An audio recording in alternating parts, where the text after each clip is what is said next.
You're watching POCN News, brought to you by HD Live, the streaming news service from HealthDay. Hello and welcome to Health Day Now. Thanks for joining us. I'm Mabel Jong. A new study found that 14 to 24-year-olds are helping care for older loved ones. In a survey of over 1,000 young people, 35% reported providing care for older relatives.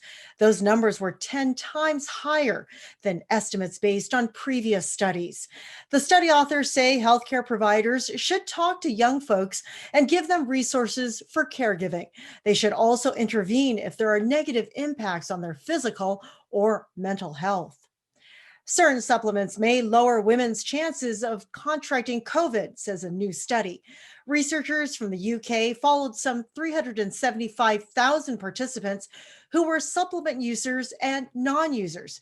Those who took probiotics, omega-3 fatty acids, multivitamins, or vitamin D reduced infection rates by 9 to 14%.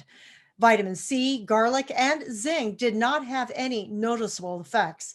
The protective effects seen with some supplements spanned age and body mass index groups. During the pandemic, there's been a decrease in total and measles-containing vaccines in children, according to a study.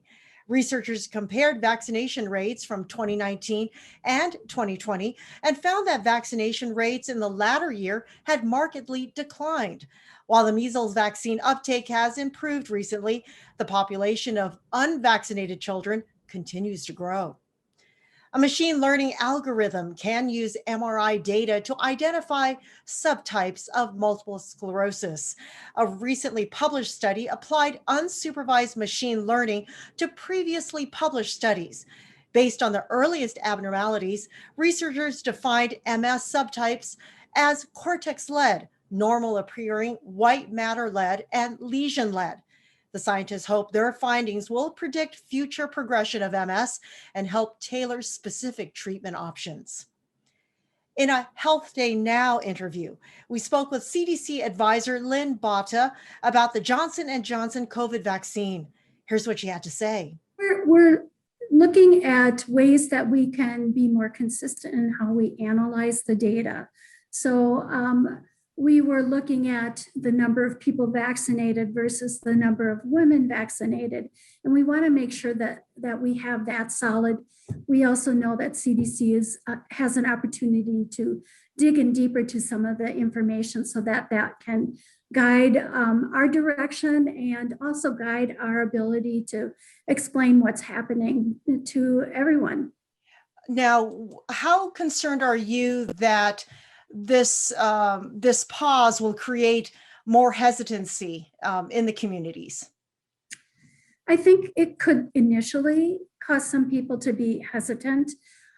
In the long run, though, I think that people understanding that we've only had this product being distributed for the last 6 weeks, and so to be able to detect a possible pattern of concern is actually a remarkable demonstration of how strong our safety monitoring systems are for vaccines. We really want to understand what this risk is all about. We know that it happens very rarely, but we also want to be able to explain that in an easier way to everyone so that they can be comforted.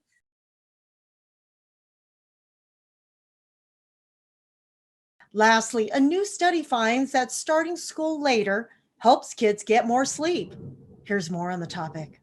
Starting school later helps kids get more and better sleep, according to a new study. About 28,000 students and parents completed annual surveys before and 2 years after changes were made to their school start times.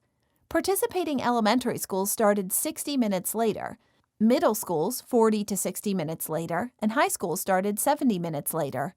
Survey questions asked about typical bedtime and wake time on both weekdays and weekends.